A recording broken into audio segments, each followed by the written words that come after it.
迎回到我的任意门。这次我们将一起展开充满惊喜的金版8日自由行。如果你热爱古都风情，喜欢挖掘隐藏美食，或是正在计划一趟既轻松又丰富的旅游，那么这部影片你绝对不能错过。从行程安排、交通住宿到美食攻略，全部一次搞定。准备好一起体验京都大阪的魅力吗？那我们出发吧。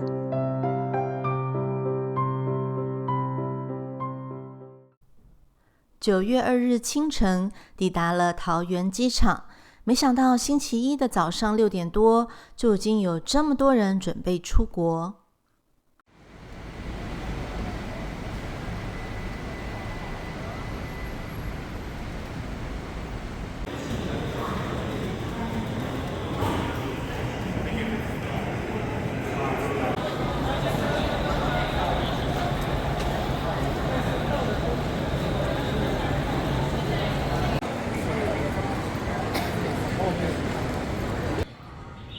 搭乘华航准备飞往关西国际机场。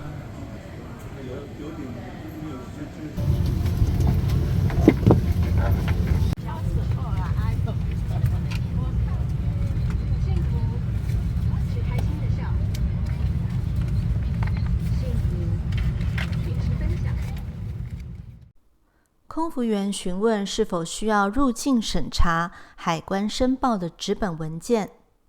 行前，我已经在 Visit Japan Web 上填妥了所有的资料，并将 QR Code 储存到手机中，以便能更快速地通过海关，减少排队的时间。十分推荐大家使用，能更顺利地入境日本。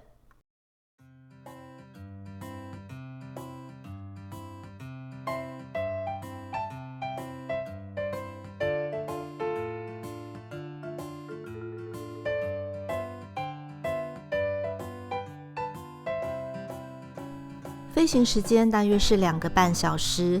抵达关西机场后的第一步，就是去票务中心取预先购买的哈鲁卡观空特急票。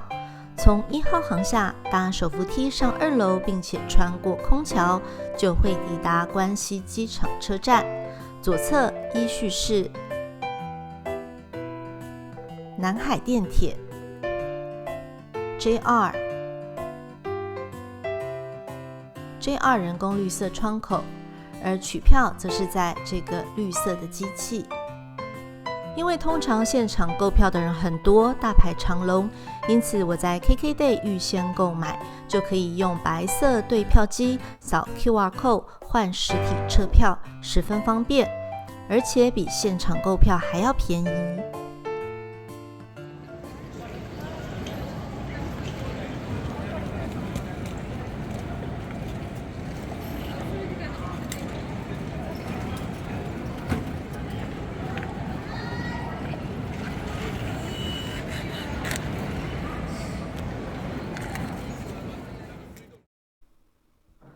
搭乘哈鲁卡观空特急，从关西机场至京都站约80分钟，是最快的交通方式之一。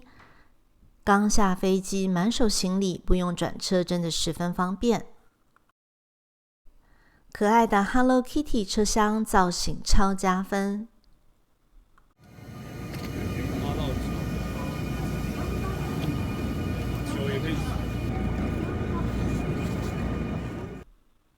加上座位舒服，乘坐过程也很平稳，途中还可以欣赏到日本的田园风光，让这次旅行有一个很棒的开始。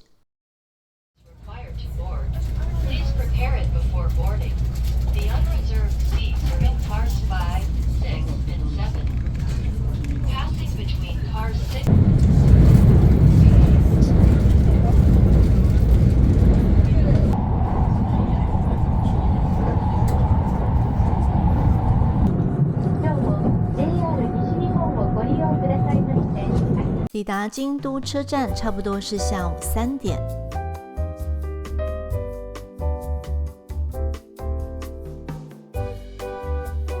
不由得驻足欣赏京都车站美丽的室内设计。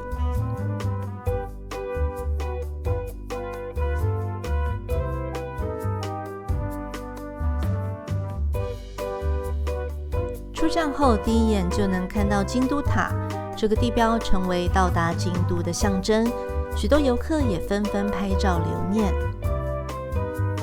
接下来前往预订好的饭店京都千酒店办理入住。这家饭店地理位置优越，步行5分钟内即可到达。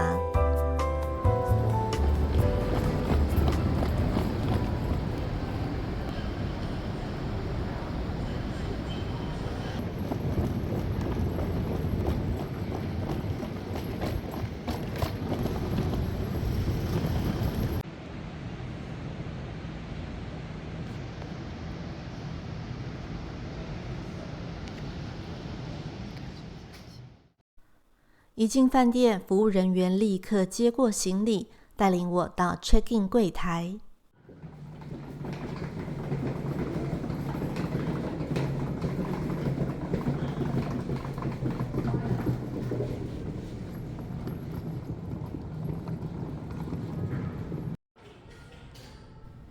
饭店大厅的设计简洁大气，融合了现代感与传统京都的气息。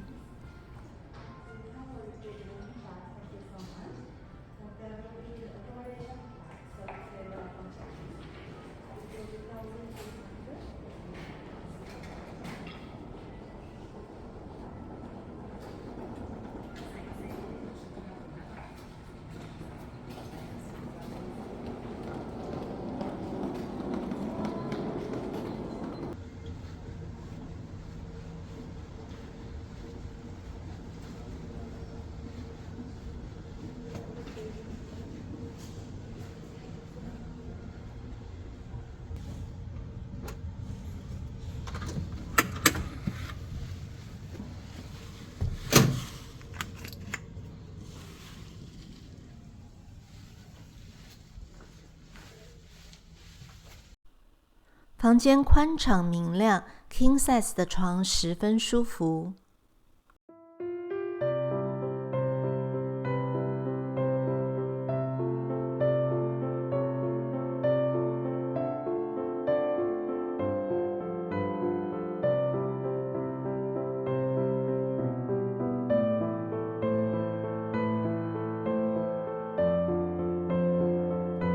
使用触控面板调整灯光、冷气温度以及窗帘升降。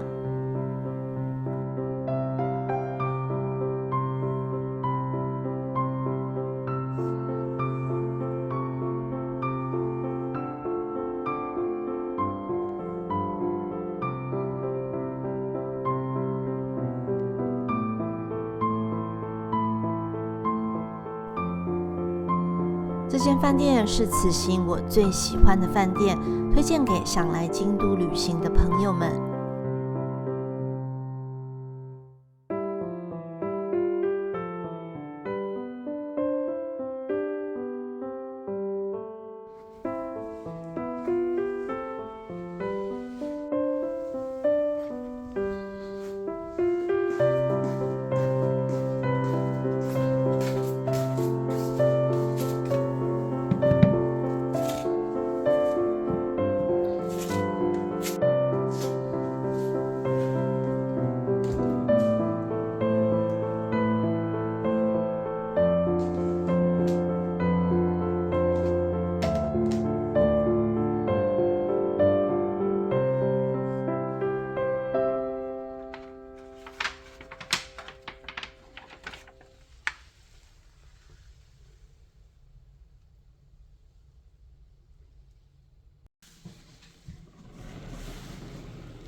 在饭店稍作休息后，我选择了车站旁著名的武藏寿司享用晚餐。餐厅离饭店很近，只要步行7分钟。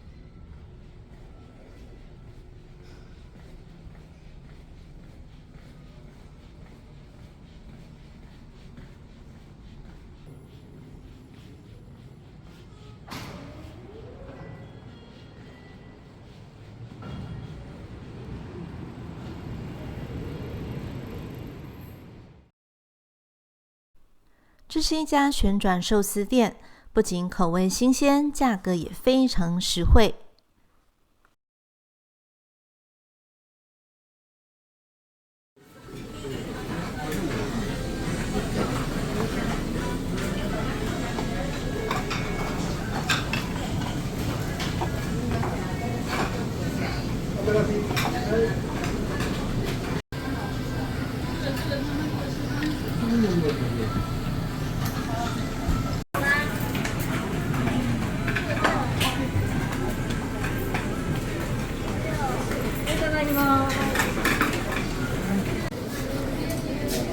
我吃过了。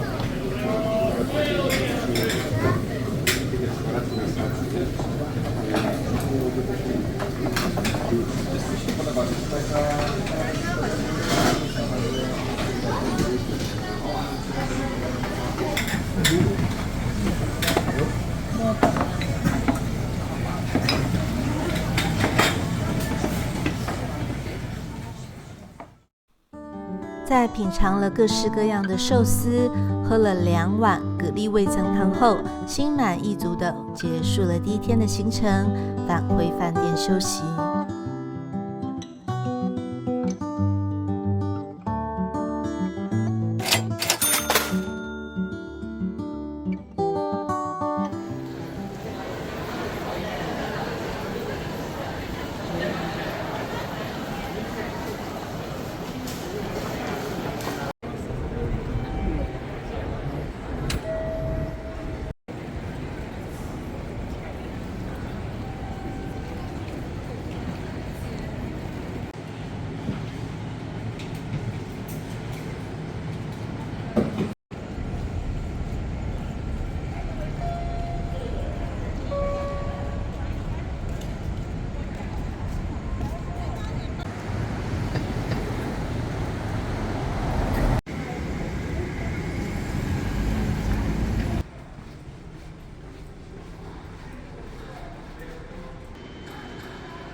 好好泡个澡，准备迎接第2天的行程。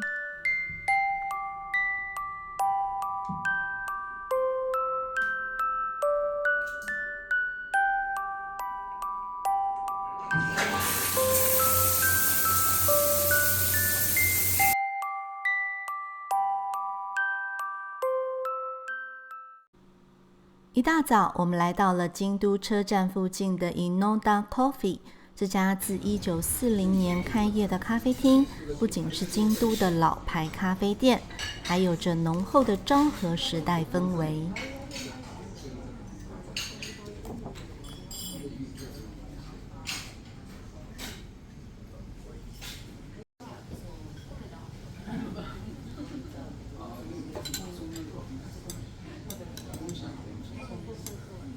一杯香浓的咖啡，搭配招牌火腿三明治，让今天的旅程有个美好的开始。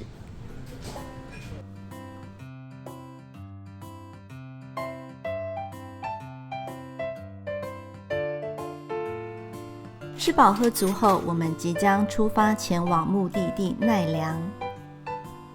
从京都车站到奈良的交通很方便，搭乘 JR 奈良线车程大约1个小时，再转公车即可到达。到了奈良站后，要转乘2号公车，所以要购买 ICOCA 卡，就是相当于我们台湾的捷运卡，可以用于搭乘火车、公车以及捷运。购票机器有繁体中文，操作十分方便。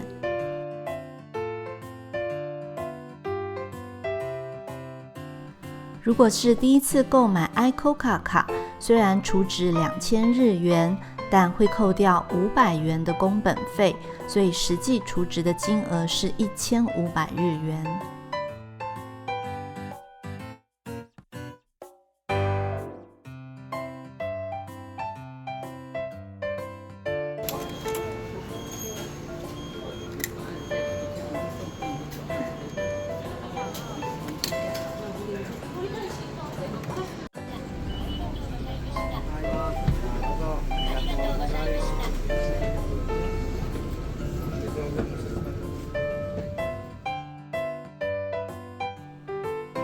在公车上可以看到好多奈良小路在路边行走。我们搭到东大寺大佛殿春日大社前站再下车，大约10分钟的车程。下车后再步行3分钟即可达到主要的景点。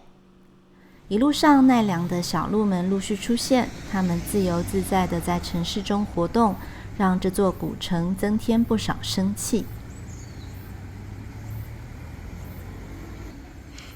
路就这样在街上走，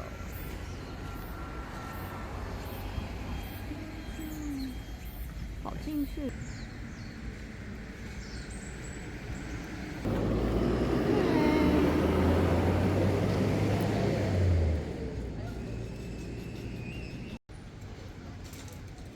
我没有先背耶。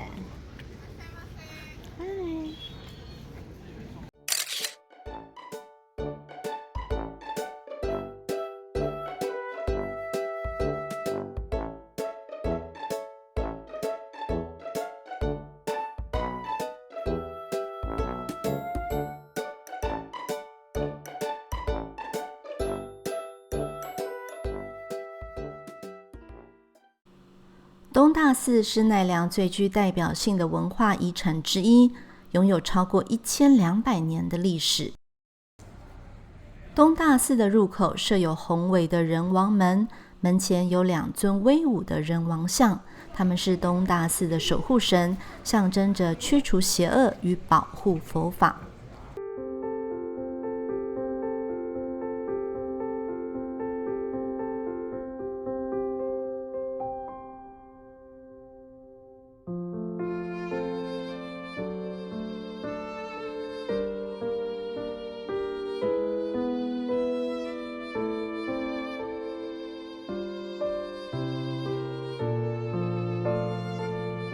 东大寺始建于8世纪，由圣武天皇所下令修建，目的是为了祈求国家和平与安定，也象征着当时日本佛教的兴盛。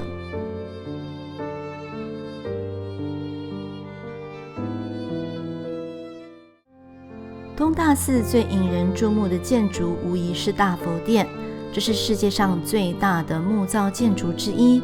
虽然经历了几次火灾与重建，但它仍保留着原始的宏伟规模。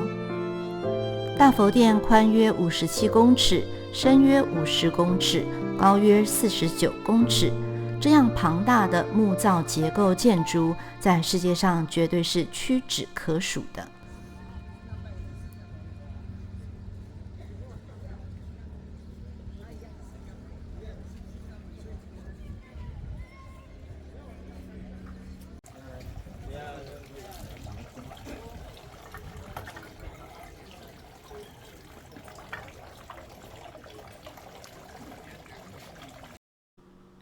大佛殿内供奉着著名的卢舍那佛，也称为奈良大佛。这尊大佛高约15公尺，由青铜铸造而成，耗时多年，甚至消耗了当时全国的青铜资源。大佛最初是在749年完成，随后经过多次修复，佛像的表情庄严慈祥，象征佛教的智慧。当年圣武天皇将东大寺视为全国佛教的中心，并委托高僧来监督大佛与寺庙的建设。当时佛教被认为能够保护国家并带来和平，东大寺因此成为日本古代佛教发展的象征之一。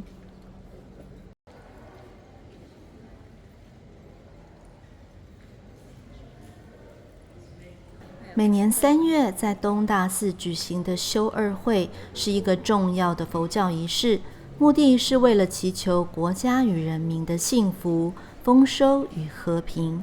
这个仪式已有超过1250年的历史，吸引了大量信徒前来参加。此外，东大寺还有著名的大佛开眼仪式，这是一个象征性的仪式，象征着大佛的灵性觉醒。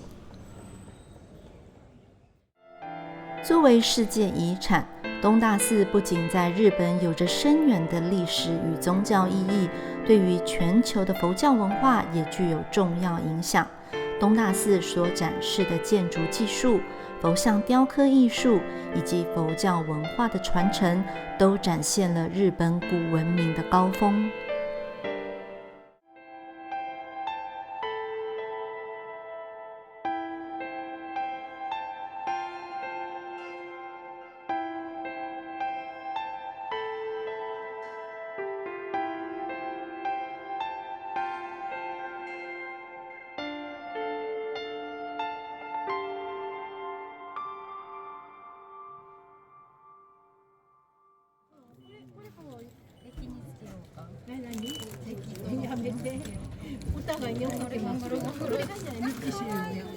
参观完东大寺后，来到附近的牛 Mabushi 三山餐厅享用午餐。这家餐厅主打牛肉料理，他们的牛肉饭三吃让人食指大动，每一口都充满浓郁的牛肉香气，无论是单吃或是做成茶泡饭，都让人欲罢不能。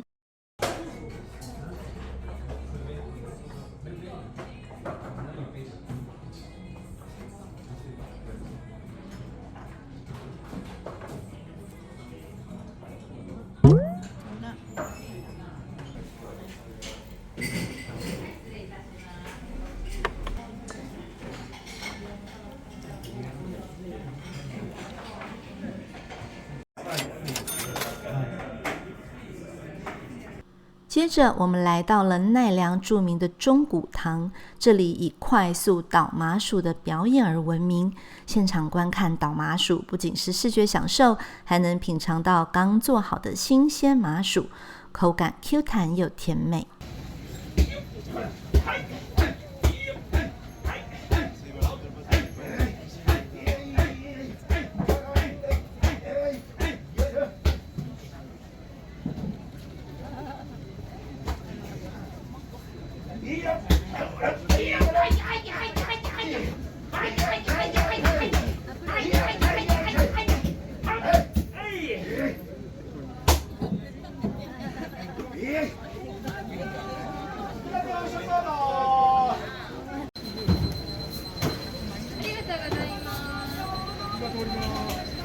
ご注文の方お伺いしますよ。Next order please。ご注文の方お伺いします。来到旅程的第3天，我们将会从现代奢华的京都千酒店退房，并入住一间充满禅意的饭店 The General Kyoto 佛光寺新町。这里将会是我们接下来3晚的住宿。从繁华的市中心到古朴的街道，我们的旅程将带你穿越现代与传统的京都。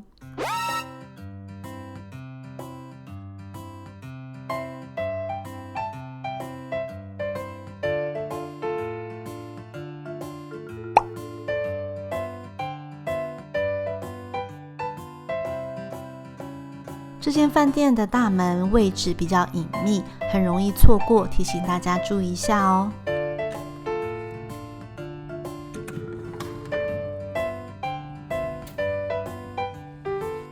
房间虽然没有像京都千酒店那样的宽敞奢华，但是也十分的精致典雅，而且相当干净，价格也相对亲民很多。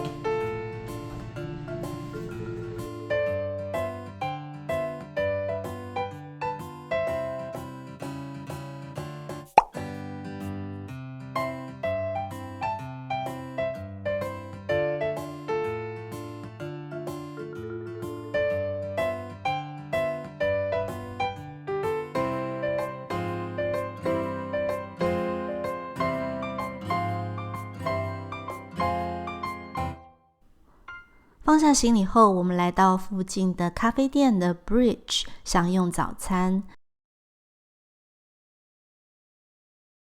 这间咖啡厅的氛围十分悠闲，非常适合在京都的早晨放松心情。虽然环境跟服务很好，但餐点口味一般般，我个人觉得没有特别的好吃。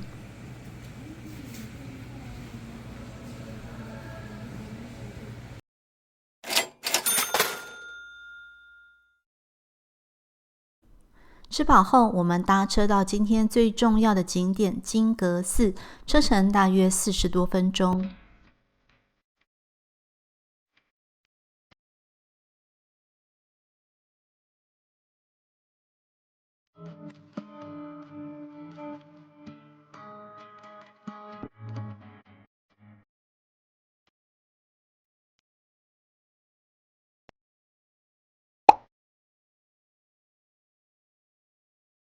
金阁寺的正式名称是鹿苑寺，最初建于1397年，由室町时代的第3代幕府将军足利义满所建，作为他的私人别墅。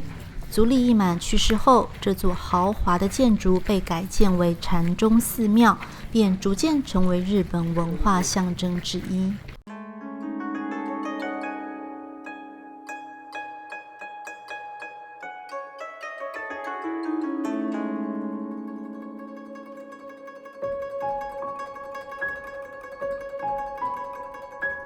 这座金光闪耀的寺庙，每年吸引着无数来自世界各地的游客。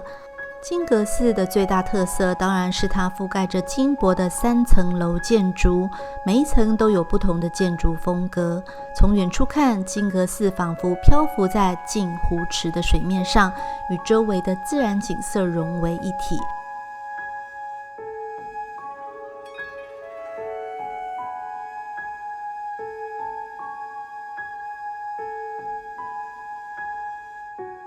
在不同的季节里，金阁寺的美景各有千秋。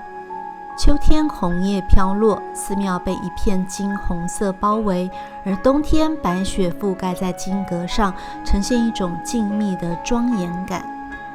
1950年，金阁寺曾遭到纵火，被一名年轻的僧侣焚毁，这一事件震惊了日本社会。多年后，作家三岛由纪夫以此为灵感，写下了著名的小说《金阁寺》，探讨了美与毁灭的深刻主题。金阁寺周围的庭园设计精妙，可以沿着步道慢慢走，欣赏这座经典的日式庭园，感受它静谧的氛围与细腻的美感。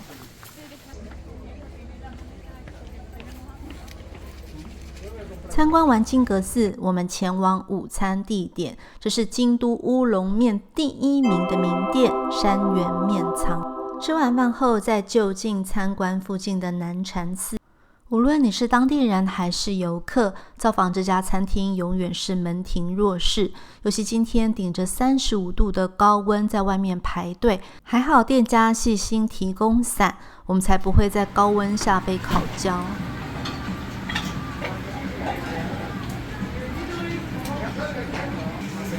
嗨，ありがとう。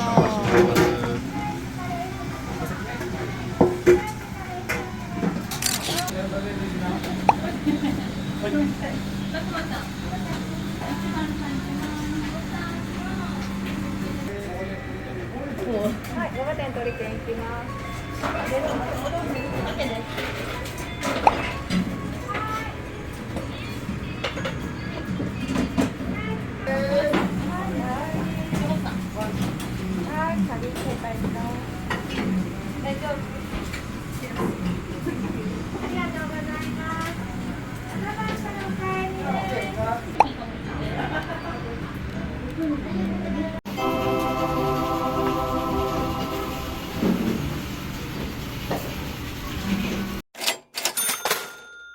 接着，我们一边散步，一边往南禅寺的方向走去。步行大约17分钟左右，我们就来到了南禅寺。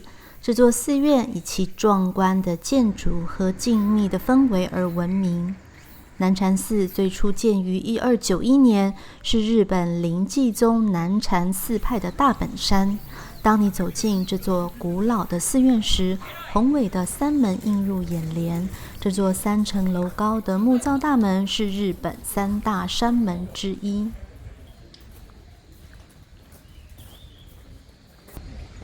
因为这就是南禅寺。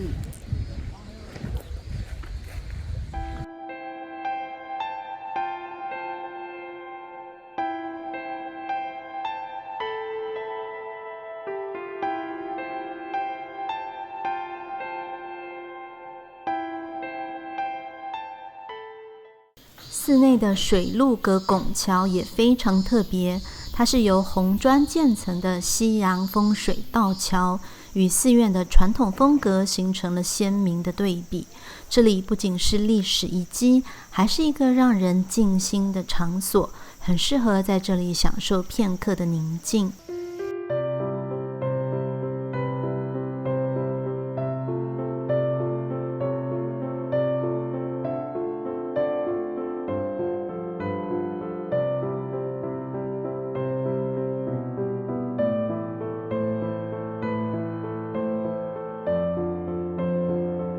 今天主要的行程已经告一段落，我们返回饭店休息。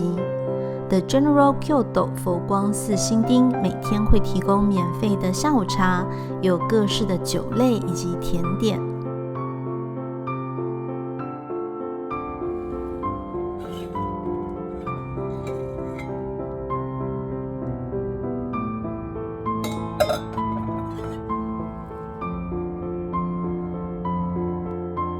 公共空间的设施雅致温馨，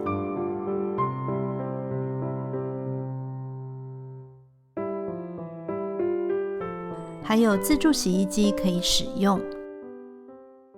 今天是京都之旅的第4天，对我来说是非常特别的一天，因为妈妈从台北飞来日本和我会合。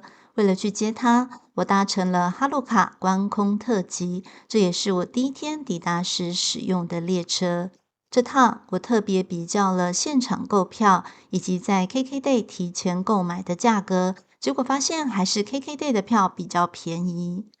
当我们回到京都车站时，已经接近下午3点了，于是我先带妈妈去京都车站附近的 New Sushi Center 享用午餐。这家餐厅的餐点好吃，价格又实惠，我个人蛮推荐的。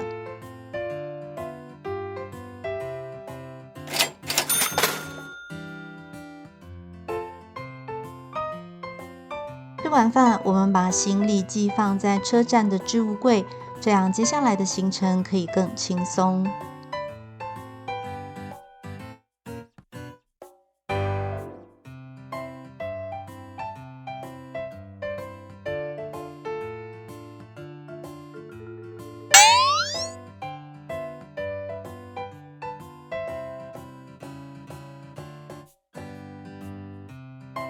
考虑到妈妈一早搭飞机会比较疲惫，今天的行程就安排的比较简单。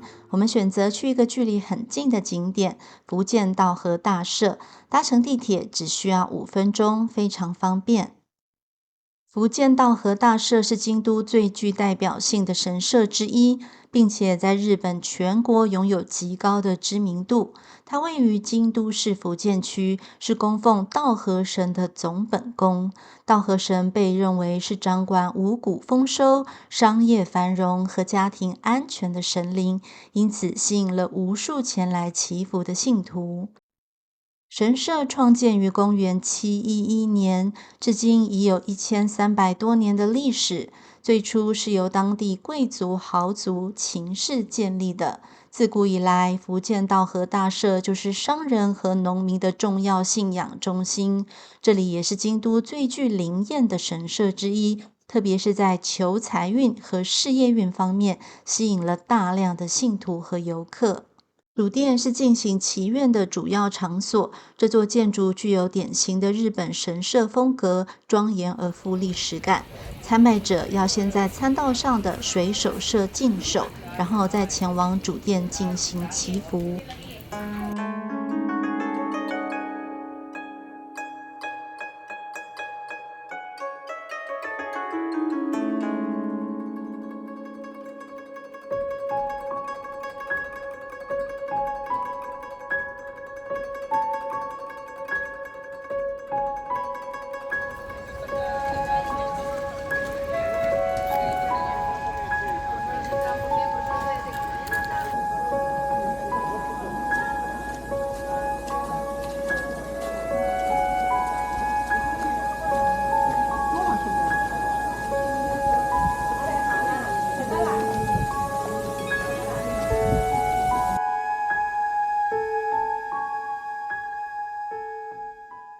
福建道和大社内随处可见狐神像，因为狐狸被认为是道和神的使者。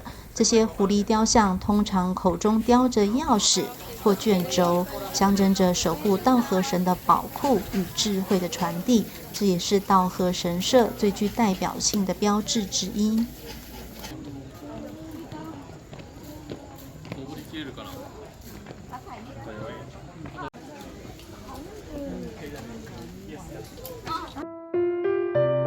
福建道和大社最为人熟知的就是壮观的千本鸟居。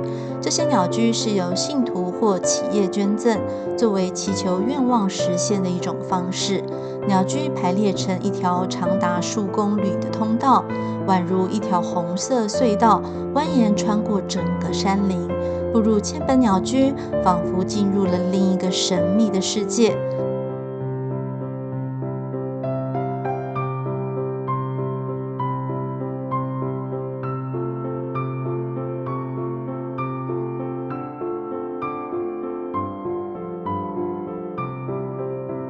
特别是在黄昏时分，阳光透着鸟居的缝隙洒下，营造出非常梦幻的氛围。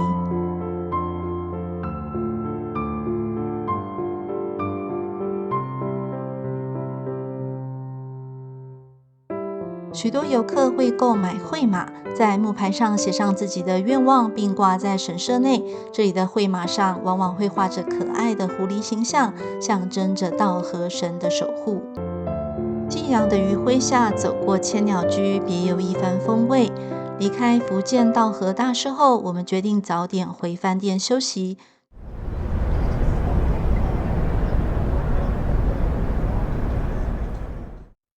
来到旅程的第5天，我们一大早就前往清水寺。因为今天是周五，所以参观清水寺的游客特别多。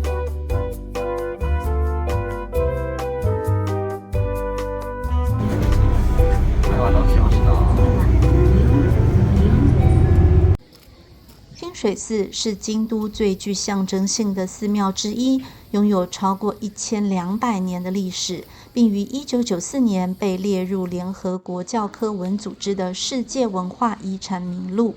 它位于京都东山区的鹰羽山山腰，享有俯瞰京都市区的绝佳视野。清水寺之所以备受游客喜爱，不仅仅是因为其壮丽的建筑和自然风景，还因其深厚的文化和宗教意义。清水寺的创建可追溯至778年，由延正上人建造，并供奉千手观音。据说延正在山中寻找灵感时，遇见了千手观音的显现，因此决定在此建立一座寺庙来供奉这位观世音菩萨。清水寺隶属于法相宗，这是一个崇敬观世音菩萨为主的佛教宗派。清水寺的名字源于寺庙内的鹰羽瀑布，其水质纯净，被认为具有净化心灵的功效。清水寺最著名的部分莫过于其本堂前的清水舞台。这座舞台由139根高达12公尺的巨大木柱支撑而成，完全没有使用一颗铁钉，技术堪称建筑奇迹。舞台悬在山坡之上，为游客提供了壮观的视野。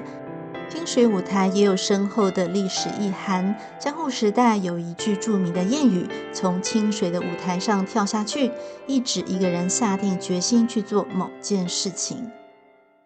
清水寺另一个重要的景点是鹰羽瀑布，位于本堂下方。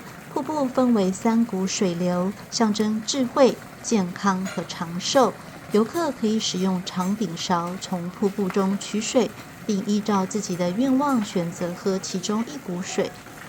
如果3股水全都喝，就被视为太贪心了，愿望就不会达成哦。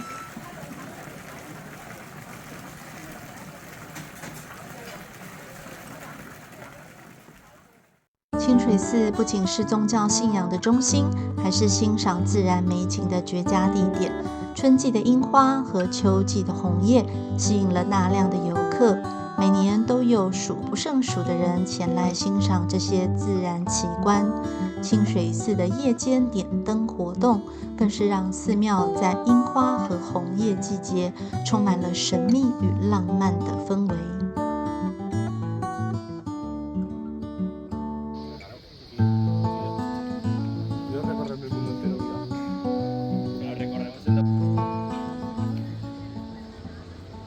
离开清水寺之后，我们漫步到了三年坂，这里的老街道保存得非常好，让人仿佛穿越了古代的京都。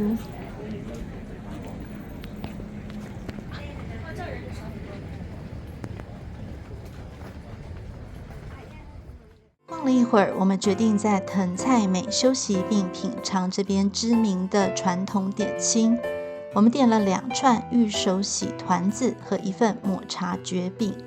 玉手洗团子可谓是京都非常有名的小吃，据说它的名字源于京都下鸭神社的玉手洗参拜活动，当时是发给参拜的民众享用的。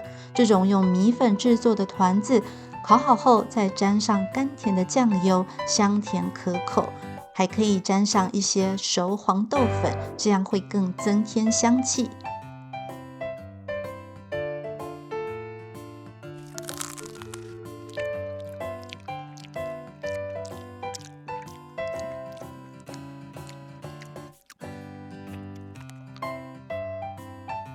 至于蕨饼，则是另一道京都著名的小吃，用山野菜、蕨菜的淀粉制作，冷却之后口感 Q 弹软糯，真的非常美味。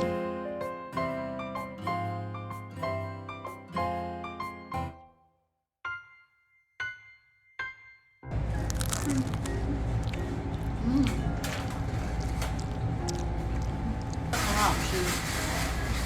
然后如果吃这个腻了，可以搭配这个，这样子很棒，加助推。吃完点心后，我们继续逛着2年坂和3年坂，沿途看到许多有趣的小店。忽然间，我们赫然发现了京都的著名地标八坂塔。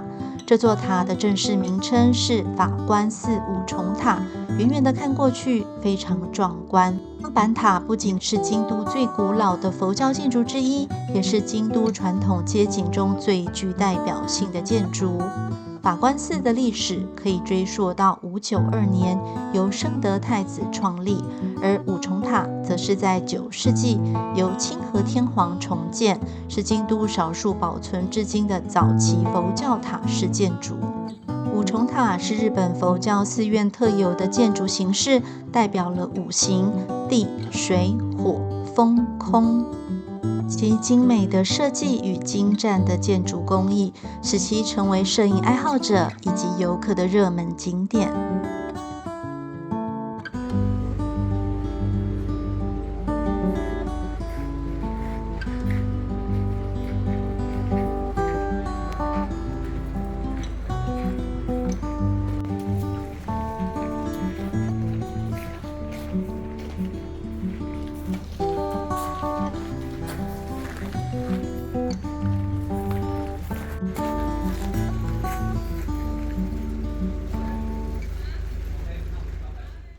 到了中午，我们在歌烹牛牛奇缘本店享用了丰盛的午餐。餐厅以各种和牛料理为主，食材选用日本国内顶级的和牛，从和牛刺身、牛肉寿司、牛排、和牛烧烤等多种选择，还有结合了时令食材的创意料理。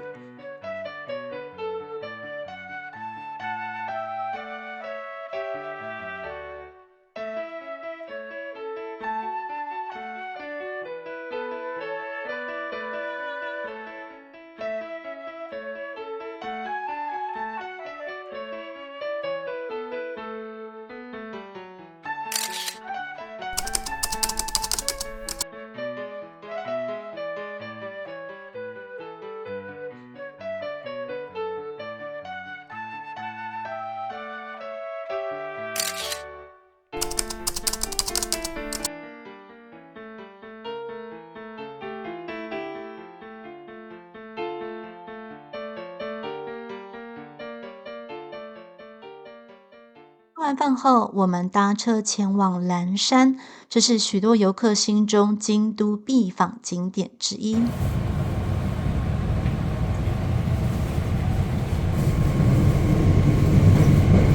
蓝山竹林小径全长约500公尺，两旁是高耸入云的竹子。当微风吹过，竹叶随风摇曳，发出沙沙声响，营造出如诗如画般的宁静氛围。蓝山竹林小径两侧的竹子高大挺拔，整条步道被绿色竹海包围，光线透过竹叶斑驳地洒在地面，形成梦幻般的光影效果。特别在清晨或黄昏时分，竹林中的景色更显幽静。蓝山竹林小径不仅是自然景点，还与京都的历史文化紧密相连。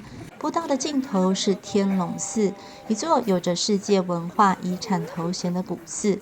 天龙寺的庭园与竹林相连，让游客在欣赏自然美景的同时，也能感受古老寺院的历史和宁静。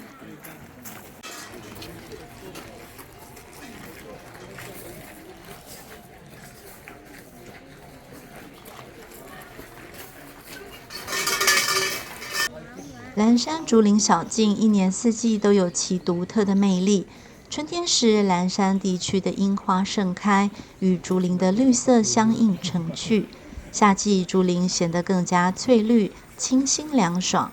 秋季则是红叶季节，蓝山周边的山谷一片火红，竹林更显静谧。冬天的雪景则让竹林呈现出另一种静谧的感觉。除了竹林本身，蓝山区域还有众多知名景点，如蓝山渡月桥、小火车、野宫神社等。步行于竹林小径之后，可以顺道拜访这些景点，让蓝山之旅更丰富多彩。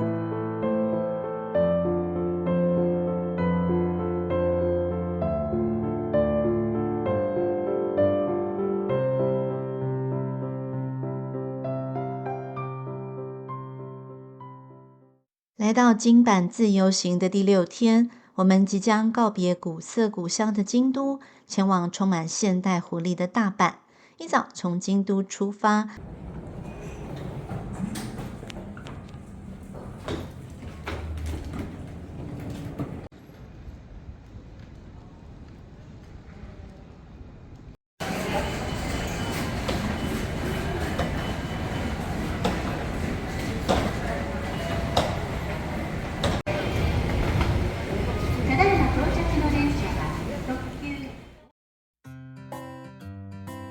经过1个多小时左右的交通，抵达了大阪热闹的梅田区。大阪这座充满美食和欢乐的城市，总能给人一种无限的惊喜与期待。首先，我们来到了今明2晚的落脚处——维拉方泉大酒店。这里坐落在大阪的心脏地带，拉比的装潢带着一丝奢华的气息，但房间让人有些失望，打扫得不是很干净。地板有食物残渣，沙发味道也臭臭的，远远不如在京都前5天所住的饭店。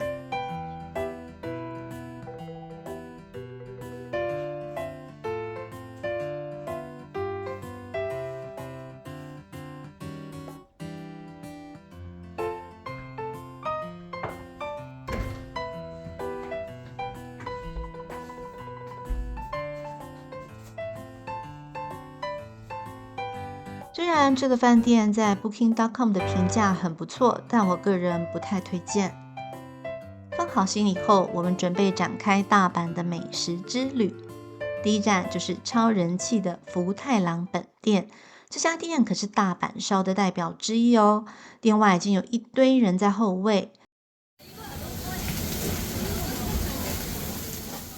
大太阳下等了差不多20多分钟。走进店里就能闻到浓浓的烤香味，令人垂涎欲滴。我们点了一个牛肉青葱烧以及豚肉大阪烧。就是要吃大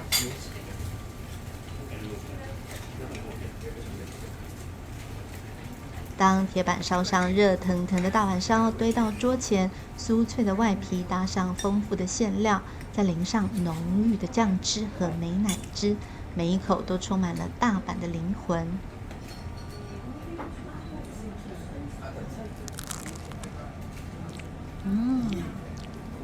非常好吃，皮很脆，美乃滋很香，好，这家店很好。这是他们最推荐的青花烧，试试看。应该就是很多的绿色的这个青汁，试试看。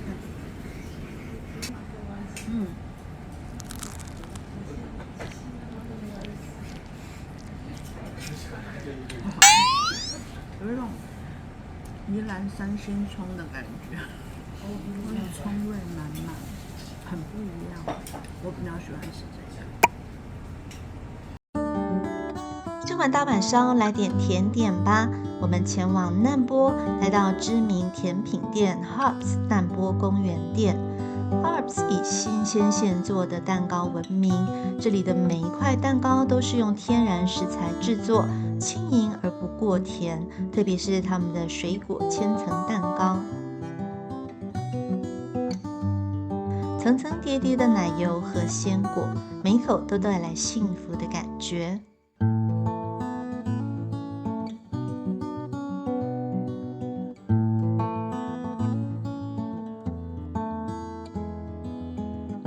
觉得长相跟之前在东京吃的不太一样，原来是少了草莓。虽然卖相有差，但美味还是100分。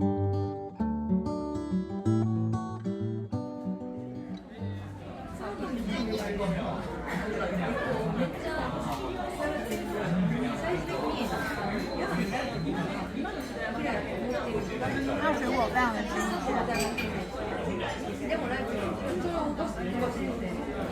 然后奶油很清甜，不会腻。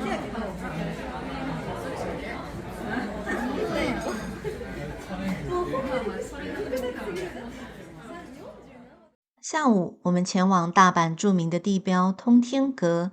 这座象征大阪精神的瞭望塔，自1912年落成以来，一直是大阪的骄傲。白天看到的繁华景象，到了夜晚却变成了流光溢彩的灯海。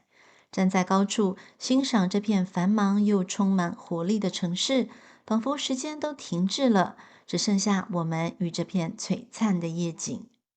到了旅程的第7天，我们决定从大阪的历史开始探索。早晨来到气势磅礴的大阪城守天阁，在古丁四丁目站下车，从1B 的出口就可以到大阪城公园。日本全国都是靠左行走的，但却只有大阪不一样，大家是靠右的哦。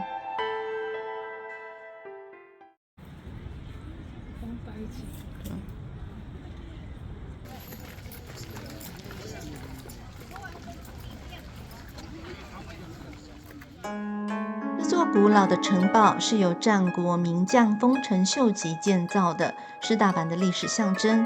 走进天守阁，仿佛穿越到了日本战国时代，精美的展品和丰臣家族的故事令人着迷。这种历史与现代交融的感觉，让人心生敬畏。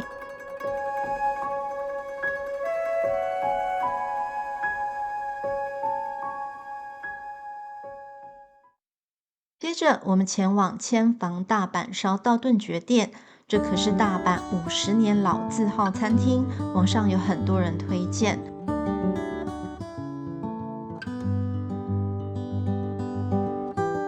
但我觉得没有昨天福太郎的好吃，而且怎么都没有柴鱼片呢？感觉好空虚哦。吃完，我们来到大阪最具代表性的区域之一。道顿崛商店街，这里是大阪最热闹的购物与美食天堂，充满了活力的招牌和琳琅满目的商店，让人目不暇接。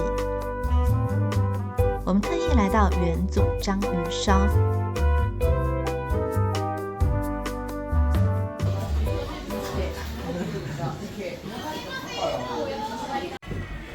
里的章鱼烧皮薄馅多，内里包着弹牙的章鱼，外层则撒上了海苔与柴鱼片，每一口都让人惊喜不已。我个人非常喜欢。好香，柴鱼的香味。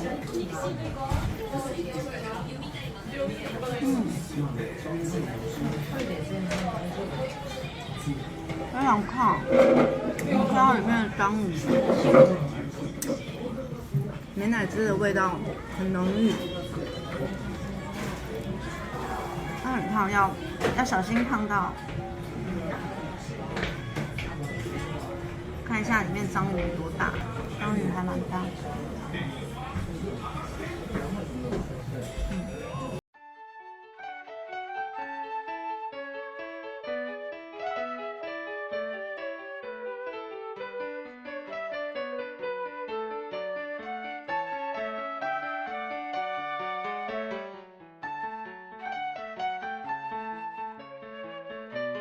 接下来的疯狂 shopping 就在唐吉诃德道顿崛店展开。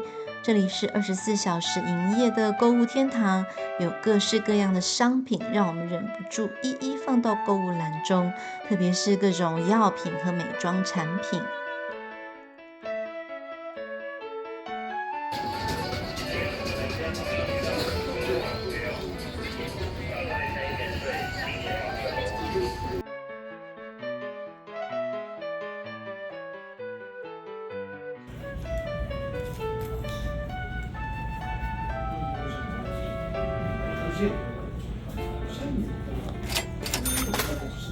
从唐吉诃德出来，我们一路走到新斋桥，大阪最具代表性的购物街。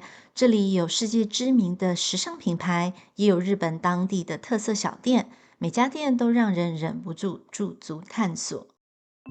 还逛到了吉卜力商店，这大概是我最开心的时刻。是不是有句话说，每个女人心中都有个小女孩？宫崎骏动画中，我最喜欢的是神隐少女以及龙猫，你们呢？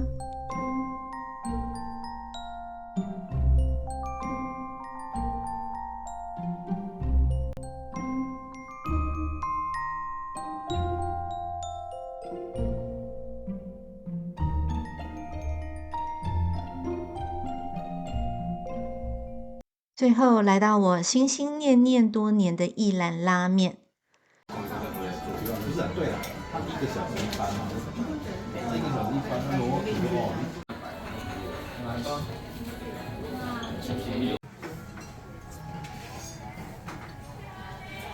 这里的豚骨拉面汤头浓郁，配上 Q 弹的面条和嫩滑的叉烧，让人一口接一口停不下来。心心念念的一兰拉面，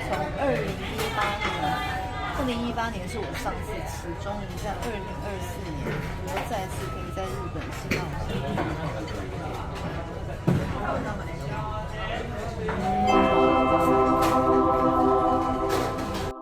当我们坐在店里享用这碗热腾腾的拉面时，今天的行程也即将画上句号。旅程的最后一天，我们依依不舍地收拾行李，准备告别这座充满美食与活力的城市。大阪的每一个角落，每一道美食，每一个购物袋，都是这段旅程中美好的回忆。带着满满的战利品与快乐回忆，我们准备飞回台湾，期待下一次再度踏上日本的土地，继续探索这个迷人的国家。希望你喜欢今天的影片，请订阅、按赞，你的支持就是我持续创作最大的动力。谢谢，我们下集见喽，拜拜。